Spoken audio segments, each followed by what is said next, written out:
बिस्मिल्लाहिर्रहमानिर्रहीम। अस्सलाम वालेकुम। आपका दोस्त सलमान हैदर। दुआ है परवरदिगार से कि उसने आपको और आपके अहले खाना को अपनी हिफ्ज़ो अमान में रखा हुआ। और तीनों टॉप स्टोरीज की हेडलाइंस पहले आपको बता दूं कि chief justice of Pakistan justice Umar Ata Bandial साहब से इमरान खान साहब के दो करीबी साथियों ने मुलाकात की है।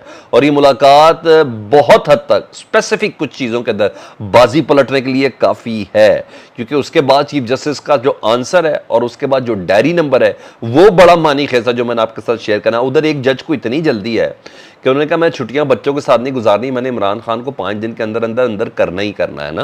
उन्होंने अपनी छुट्टियां कैंसिल करवाई हैं और ये बात बता रही कि डंडा पीछे से बहुत तगड़ा है, बहुत ज़बरदस्त किस्म का। और उनको कहा गया कि आपने इस टाइम फ्रेम के अंदर ये फैसला करना है। ये चीज़ें हैं जी। मिलिट्री कोर्ट्स के हवाले से मेरे पास उन मिलिट्री कोर्ट्स के खिलाफ दरखास्तों के हवाले से मेरे पास एक ज़बरदस्त और बड़ी खबर है जिसकी कल समाज सुप्रीम कोर्ट में और उससे पहले आज एक अहम पेशरफ्त हुई है, उसकी कुछ चीज़ें डिस्कस करनी है। बाप ने बेटे के सर पे हाथ रख दिया है। जी हाँ, असल बेटा जो था उसके सर पे हाथ रख दिया। धोखा हो गया जी जरदारी साहब से, और बड़ा मज़ेदार धोखा हुआ। आपको बताता हूँ ऐसा धोखा हुआ है कि जिसकी बिना पर आसिफ अली जरदारी साहब कहते थे बिलावल भुट्टो, वज़ीर आज़म बिलावल भुट्टो के नारे लग रहे थे। जो उम्मीदें थी सारी की सारी हुई है। क्या मामला है जी, कितना बड़ा चंक मिलने जा रहा है नून लीग को। हैं बड़ी इंटरेस्टिंग चीज़ें, एक के बाद एक है। रिक्वेस्ट चीज़ें आपके सामने रखता हूँ। अगर चैनल देख रहे हैं तो सब्सक्राइब नहीं किया तो चैनल सब्सक्राइब कर दें, ताकि आने वाले वक्त में मेरा और आपका ये राब्ता बहाल रहा है। इस वक्त सेटलमेंट की बातें हो रही है ना, और बहुत अजीब किस्म की सेटलमेंट हो रही है, जिसमें आपको पता है ये 12 जमातों के इत्तेहाद को 12 दिन ही रह गए, इससे ज़्यादा नहीं है। और हर एक ने इस्टेब्लिशमेंट का एप्पल ऑफ आई बनना है कि सर देखें हमसे तगड़ा कोई भी नहीं। हाँ जी, मक्खन, मार्मलेट, जैम, जेली जो कुछ भी नहीं लगा सकता, हमसे ज़्यादा कोई कुछ नहीं कर सकता। तो प्लीज़ हम ही हैं, क्योंकि आपने हमारा ध्यान रखना है। हम देखें अब से पहले ही अभी हुकूमत में होते हुए भी आपका इतना ध्यान रख रहे हैं, तो ज़रा प्लीज़ ज़रा हमारी चीज़ें देखनी है। तो हर कोई इस्टेब्लिशमेंट के लिए ना उछल उछल के अपना कद बता रहा है कि देखें मैंने ये कर रहा हूँ, देखें मैं ये कर रहा हूँ, देखें मैंने ये कर, आपके कहने पर ये किया, आपके कहने पर ये कर रहा हूँ, ये सब चीज़ें ये सब चल रही हैं। तो मगर अब नून लीग को स्ट्रॉन्ग किया जा रहा है। मैं कुछ एविडेंस आपके सामने रखता हूँ, और पलड़ा भारी हो रहा है नून लीग का, पलड़ा भारी किया जा रहा है। और जिस सिमत में आपको पता बाप पार्टी हो बलूचिस्तान की, क्योंकि उनका बलूचिस्तान की हुकूमत में बहुत बड़ा चंक है। बलूचिस्तान की हुकूमत बाप पार्टी की मर्जी से बनती है और इनका मरकज़ में भी चंक है। और ये चंक की बिना पर ही ना 3, 4, 5, 6 सीटों की बिना पर ही इमरान खान साहब की गवर्नमेंट इन्होंने ख़त्म की थी। और ये चलते भी फ़ोन पे ही हैं। इनका कोई इतनी कोई बड़ी गर्दन में हड्डी नहीं है, सरिया नहीं है। ये बहुत मासूम से लोग हैं, फ़ोन कर दे तो जी उस तरफ चल पड़ते हैं। हाँ, बातें अच्छी करते हैं, बड़ा तगड़े प्रेस कॉन्फ्रेंसेस करते हैं, जितना मेरा एनालिसिस अब तक बीइंग अ जर्नलिस्ट तो इनका ही है। तो बाप पार्टी बड़ी मैटर करती है, और मैंने बताया बलूचिस्तान में भी इनका अहम चंक होता है और मरकज़ में भी। मतलब इक़्तिदार के बलूचिस्तान के जो फैसले हैं ना वो बाप पार्टी नहीं करते होते हैं।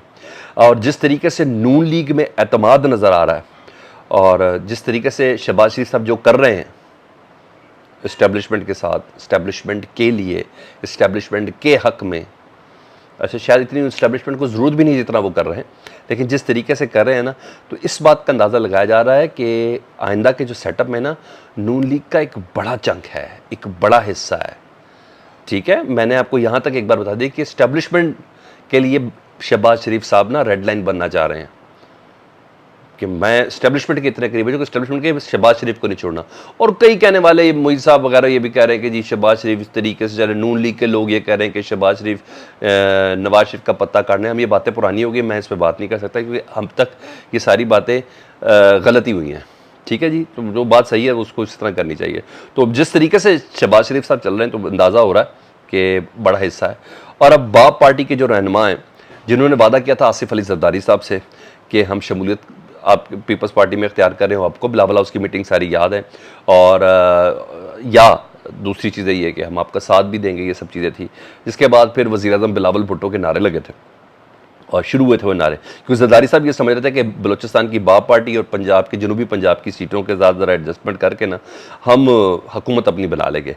मगर ऐसा नहीं है, बाप पार्टी ने चकमा दिया बाकायदा तौर पर जरदारी साहब को, बल्कि हाथ किया।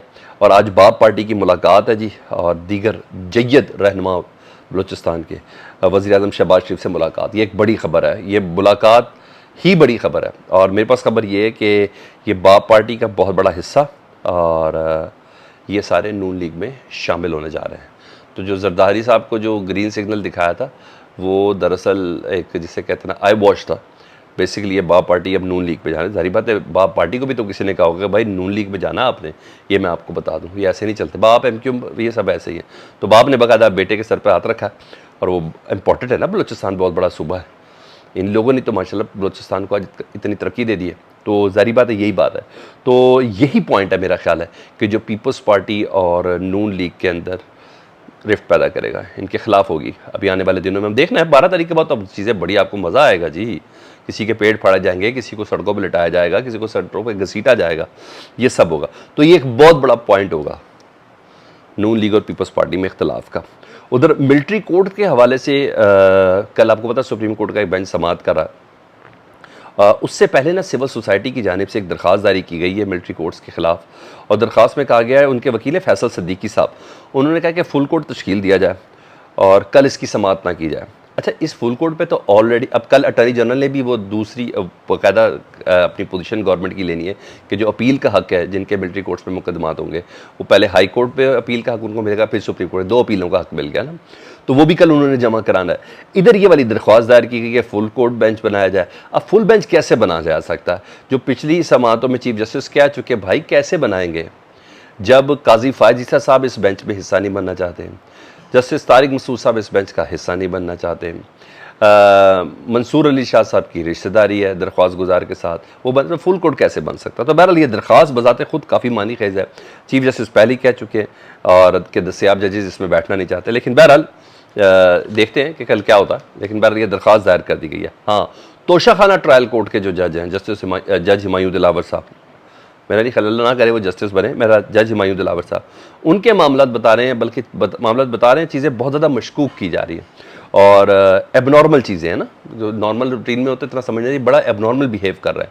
उनकी समातें भी एबनॉर्मल बिहेव कर रही है, उनके वर्डिंग्स भी एबनॉर्मल बिहेव कर रहे हैं, और मजीद तमाम जितनी भी छोटी अदालतें उनके जजेस छुट्टियों पर है, छुट्टियों पे जा रहे हैं ना, अगस्त का महीना है और उनका भी ड्यूटी रोस्टर जारी हुआ तो वो छुट्टी पे थे, मगर अचानक दोबारा ड्यूटी रोस्टर उनका आया तो वो 1 अगस्त से 5 अगस्त तक बतौर ड्यूटी जज मौजूद होंगे। यानी इमरान खान साहब के तोशाखाना केस का जो ट्रायल है ना, उसको वही करेंगे, और मतलब डंडा पड़ा हुआ है जी अच्छा खासा, और तोशाखाना केस निपटाना है।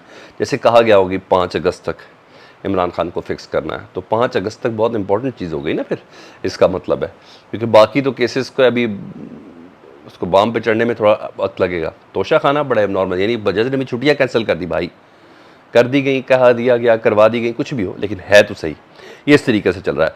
उधर इमरान खान साहब के जो वकला हैं ख्वाजा हारिस और शुएब शाहीन, जी हाँ, उनकी मुलाकात हुई है चीफ जस्टिस पाकिस्तान उबरता बंदयाल साहब से। तोशाखाना की दरख्वास्त के सिलसिले में वो उनसे मिले थे। उन्होंने कहा जी हाई कोर्ट की दरख्वास्त का मतलब ये है कि हाई कोर्ट की जो ज़मानत की जानिब से जो दायरा इख्तियार का हतमी फैसला है ना हाई कोर्ट की जानिब से ट्रायल कोर्ट का, उसके ऊपर अभी समाअत होनी है, ठीक है। उसके फैसले तक जो ट्रायल कोर्ट के हुमायूं दिलावर साहब, जिनको खास स्पीड अफसर, उनको ज़रा रोक लें प्लीज़, उनको ट्रायल रोकने का ज़रा हुक्म दे दें। तो इस्लामाबाद हाई कोर्ट को पहले फैसला करने दें कि जी ये ट्रायल कोर्ट का काबिल समाअत है या नहीं है, तो आप स्टे दे दें। अब चीफ जस्टिस साहब को उन्होंने दरख्वास्त की, तो चीफ जस्टिस ने कह दिया है कि अब दरख्वास्त दायर करें, और बाकायदा दरख्वास्त दायर भी हो गई है, उसका डायरी नंबर भी लग गया है। तो ये एक अच्छी चीज़ हो सकती है कि चीफ जस्टिस ने ही कहा ये काबिल समाअत है, तो आप डायरी नंबर दे दें, तो ये चीज़ है। तो अब ऑलरेडी इसका पहले फैसला जस्टिस याहिया अफरीदी और जस्टिस मुसरत हिलाली साहब कर चुके हैं, और हाई कोर्ट को एक डायरेक्शन भी दे चुके हैं। हाई कोर्ट भी एक ख़ास सुस्त रवि का शिकार है, और उन्होंने कहा था कि काबिल समाअत होने का दिलावर जस्टिस हुमायूं दिलावर साहब के ऊपर एतराज़ का, इन तमाम केसेस दरख्वास्तों को PTI की देखते हुए आपने फैसला करना है। तो बहरहाल ये चीज़ है। उधर इमरान खान साहब क्योंकि वकला जो हैं सुप्रीम कोर्ट में, मैंने जब तक आपसे बात कर रहा था तो अभी तक ख्वाजा हारिस साहब पेश नहीं हुए। वकला जुडिशल कम्प्लेक्स में कह रहे हैं कि जी 342 का बयान रिकॉर्ड करवाना है अगर इमरान खान साहब का, तो प्लीज़ ज़रा ख्वाजा हारिस साहब को आने दें, वो इस वक्त सुप्रीम कोर्ट में है। तो एक ख़ास जल्दी भी है, सरतोड़ कोशिश की जा रही है पाकिस्तान तहरीक इंसाफ को, इमरान खान साहब को इस बात का अंदाज़ा हो चुका है कि बाकी केसेस को तो अभी बड़ा प्रोसेस लगना है, और कल की वो कानून साजी जो फेल हुई, शुक्र है इनके अज़ा और जवारे बोले हैं आपस में, इनके अपने लोग बोले, इनके इत्तेहादी बोले, जो जिसकी वजह से सेनेट के अंदर वो कानून नहीं हो सका जिस पर PTI बतौर जमात उसके ऊपर पाबंदी लगाने की बात हो रही थी। तो इतना अंदाज़ा है इमरान खान साहब और PTI को कि वाहिद तोशाखाना केस है जिसके अंदर इमरान खान साहब को फिक्स करने के लिए, क्योंकि इस पर आप देखें शहबाज शरीफ साहब क्या कहते हैं, वो कहते हैं घड़ी खाने काबा के मॉडल वाली बेच दी, वो इमरान खान साहब की करप्शन ये बताते हैं। इनको भी इस बात का अंदाज़ा है कि इस पे हमें कोई काम करना है, इस पे ज़रा गैर मामूली ज़रा मामला तेज़ किया गया हुआ है। तो इनको खुद भी अंदाज़ा है। फीडबैक से मुताल्लिक ज़रूर आगाह करें। अपना बहुत ज़्यादा ख्याल रखें। अल्लाहुम्मा सल्ली अला मुहम्मद व आले मुहम्मद।